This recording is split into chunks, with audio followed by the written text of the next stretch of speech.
Hey, what's up, folks? How you doing? Welcome to yet another episode of Cafeteria Science. And in this particular episode, all I want to talk about is an article I stumbled across on the Inquiry magazine, written by Stephen Law. Stephen Law is a lecturer in philosophy at Hythrop College University, London. He's the editor of Think, the authority of numerous articles and books, and the debater of Christian apologists and theologians. I know most of you might know Stephen Law from his argument of the evil God hypothesis, which is something I will one day talk about on the channel. But in this particular one, this article just kind of stood out to me. I first stumbled across this article some time back and wrote a Substack about it because at the time, even right now, I was heavily thinking about what's the best possible way to raise my kids in a world that we find ourselves in a world where they can be independent thinkers who think for themselves while surrounded by a lot of like religious dogma. So this article kind of changed a lot of my perspective on that, because most times I would heavily just sit back and think about the space in which I'm going to raise my kids and the ideas to which they're going to subscribe. And little did I realize that even religious fanatics and parents who are religious fundamentalists also think through the same procedure. Like they almost have the same line of thought. What way can I guard my kids against flawed satanic ideas that might lead them to hell? And all this comes from a place where you genuinely just care for your children, because they're out there thinking, how can I ensure that even if my son comes across somebody who might try to get him to doubt the love of God that he holds in his heart, how can he ward that off and guard himself against these evil ideas and not, essentially end up in hell? Everybody thinks in those lines. And I found myself after reading this article thinking, what tears me apart from people that are simply trying to squeeze in indoctrination to protect their kids from a different form of indoctrination? Because at the end of the day, it's not replacing one indoctrination with the other. It's giving them thinking faculties that make them be in a better position to make morally informed decisions. I think before I start reviewing the article, let me read you one line, which is like the central, which is a line that practically cements everything I'm trying to talk about and why I found this article particularly interesting. So this is the line that kind of cements everything for me. My suggestion is that if we want to protect young people from being indoctrinated into such poisonous belief systems, our best defense is not to get our own indoctrination in first, but rather to give each of them some immunity to that sort of indoctrination. So perhaps the best place to start is kind of like bringing out the central argument that Stephen Law was trying to propagate in this particular article. The central argument that Stephen Law is trying to put across here is that teaching philosophy to young people is important because it helps develop enlightened citizens. Enlightened citizens are individuals who think for themselves. In the introductory part, he builds on this enlightenment idea behind his central argument. He says thinkers like Denis Diderot and Jean Renaud Alambert, I don't know if I'm pronouncing these names correctly, described enlightened thinkers as people who challenge prejudice, tradition, and authority, and think independently. And then he also brought out a point that was heavily supported by Immanuel Kant, who defined enlightenment as humanity's escape from self-imposed immaturity, the ability and courage to use one's own reasoning without guidance from authority. And he talks about the structure in which all these values can be taught to school students and why this type of enlightenment thinking should be championed. And then he goes on to give, I feel, 3 strong reasons why his argument should be taken with some level of seriousness. And the first one being, humans are responsible for their own moral judgments. People cannot escape responsibility for moral decisions. You cannot shift moral responsibility onto another person. He says something like, the first reason is that, like it or not, we just are unavoidably responsible for making our own moral judgments. And he gives an example why this is the case. So imagine an authority in a chemistry class asks you to mix certain chemicals, and then you're doing that results into an explosion that kills 7 people in the classroom. When you're brought before the courts of law, you can easily say, I was simply following instructions. Because this authority in chemistry simply told me I should mix certain types of like chemicals, and this is what happened, and that resulted into the death of 7 people. I was merely following instructions. And then Stephen Law goes on to say, you can't equally say the same thing if a religious authority tells you to kill certain people who don't share your belief system, or people that you might consider infidels, or people that are heathens and sinners and atheists that deserve to be killed. Just go out there and kill them for like a just cause.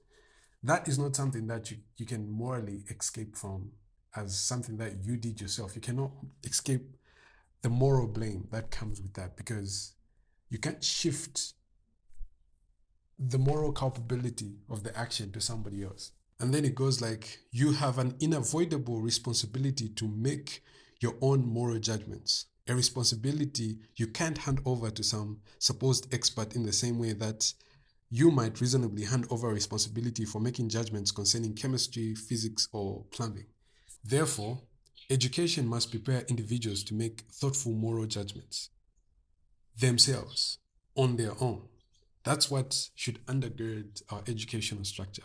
And he argues that philosophy helps develop the intellectual and emotional maturity needed for this task to be able to fly off.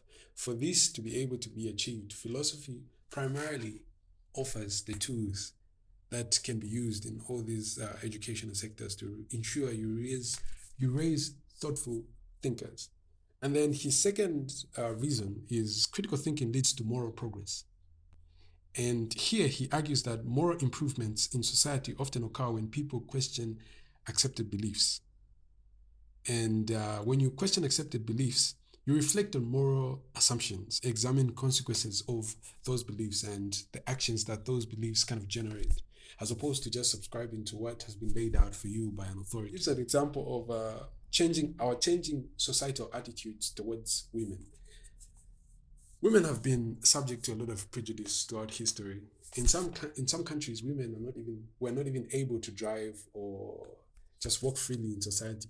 But because we had certain thinking faculties, and because we chose to fly beyond what societal structures had laid out for us or what authority had put in our minds, we were able to reasonably argue that these ideas that we hold to are not practical in any substantial sense, and women should not be looked at in a certain kind of way. And it only took independent reasoning and thinking that flew past authority and cultural norms to be able to get to this place. He also gives an example of the greater growing acceptance towards homosexuals.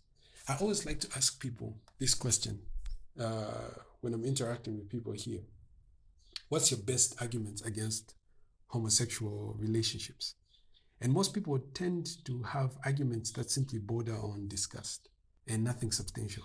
And then when you push them in the corner, they slowly start thinking for themselves in a way that kind of like shows that there's no any justifiable reason you can give to be very hostile towards people of a different sexual orientation. And I once had a conversation about what would happen in a case where you just discovered that your son is like gay or homosexual, or your daughter doesn't really love boys? What would you do about that? And the responses I got was, nah, that's heavily unacceptable. I can accept it for other people who are not closely related to me, but I can't accept it for people who are closely in my circle. And that kind of reflects our upbringing, our background, and these social cultural norms that we've built up that have shaped the opinions that we hold. And it's only thinking that is independent and critical that can get us to a place where we throw away such heavily authoritarian, shackled ideas that do not even have full justification for. And Stephen Law simply argues that philosophy encourages people to examine and reflect on moral assumptions that might lead you towards being in a space where it's only reasonable for you to move towards a greater acceptance of gay people and other like prejudices towards women and flush them out, and improved attitudes towards other people. Without critical thinking, societies would remain stuck in harmful traditions. Then the third reason he gives is blind obedience creates moral sheep. Traditional authority-based moral education often teaches submission and unquestioning acceptance. And Stephen Law argues that sometimes when you create a bunch of moral sheeps, people who just follow things out of submission and unquestioning acceptance, you might have less of crime and drug dealings, abuse of alcohol, and all these morally questionable behaviors. But what if in a case where you have where you have a very questionable authority at the top of all this structure? Those people would blindly follow that authority into a very dark place. So this blind submission and unquestioning acceptance towards tradition and authority-based moral education is detrimental. He builds this argument that I found pretty interesting. He says most people have thought that without this religious grounding, without this moral religious grounding, everything would just simply translate into like a painful subjectivity that would lead everybody to develop any type of thinking. So he says things like, if you teach children to be like independent thinkers and to be able to develop their own arguments in a way that is reasonable without subscription to authority, they might get to a place where they start talking themselves into trying to justify certain ideas that would be harmful to society as a whole, or that would harm the people around them. But because they're free thinkers, you have given them these mental faculties that can push them in a space where they can justify any of these evils and not feel the moral shame and the moral blame for it. But Stephen Law says the risk for that outweighs the risk of having moral sheep that just follow and accept a certain authoritarian educational moral structure. It's far easier and way, way better to have people that can rationalize a thing that we could all, to some extent, agree is bad and questionable, as opposed to like a bunch of sheep that are just following a certain structure, because those are even more difficult to try to like get into this mind shift. And then he brought out a case by Jonathan Clover to support his argument for why it's detrimental for a society to have these moral sheeps. So he says Jonathan Clover carried out a research where he was asking people who participated in killings during events like the Holocaust why they shielded some Jews from the Nazis and why they took it upon themselves to go out of their way to hide these people in their homes when Hitler was out there for the kill. The research is based off of two different sets of people. The people that simply didn't protect their fellow citizens when they were going through this harsh period of time in history, as well as the people that took it upon themselves to risk their lives to protect these people. What's the differing line in their upbringing? So he found out that the people that took it upon themselves to see like it's only practically reasonable to go out of your way to protect another person's life. These were people who never had an authoritarian upbringing, who never had these strict fundamentalist authoritarian upbringings when they were growing up. And then those people that were more given to authority and reporting their colleagues and handing over Jews to Hitler, these were raised in a more authoritarian punishment and reward type of structure. This is the point that he brings out. So he says, researching the book, The Altruistic Personality, Rescuers of Jews in Nazi Europe, found parents of rescuers relied more on reasoning and explanation, just like what I said. And parents of non-rescuers relied more on authority and punishment. Children raised through reasoning developed empathy and confidence in moral decision-making. In the article, just towards the conclusion of the article, Law gets into his take on religion and how it boils into this whole thing. He says, some believe religion is the best protection against moral collapse. You know, most people tend to argue that you can give all these robust arguments against religion, against the Bible and all that stuff, but having a sort of like religious morality, kind of ground society in something stable that won't spill into chaos. But law suggests a different approach. Philosophy and critical thinking provide strong protections. He does not oppose religious upbringing, but he argues schools should never discourage independent thinking. No belief should be intellectually off limits to questioning. So law is not saying let's replace the whole of like religious upbringing. He just says it's more favorable to actually have a structure that promotes um, and encourages independent thinking and a questioning that does not have limits. Like there shouldn't be intellectual off limits to certain ideas that should not be questioned and stuff like that. That's the structure, which is a no-brainer because we can all at least agree that nothing should be privileged in a space where it's not supposed to be questioned, especially religious ideas. So for people that are my peers and about to be parents or are parenting young children, the real danger shouldn't be a fear of raising children who are thinking too freely, but children who blindly just follow authority. So do not try to replace indoctrination with indoctrination.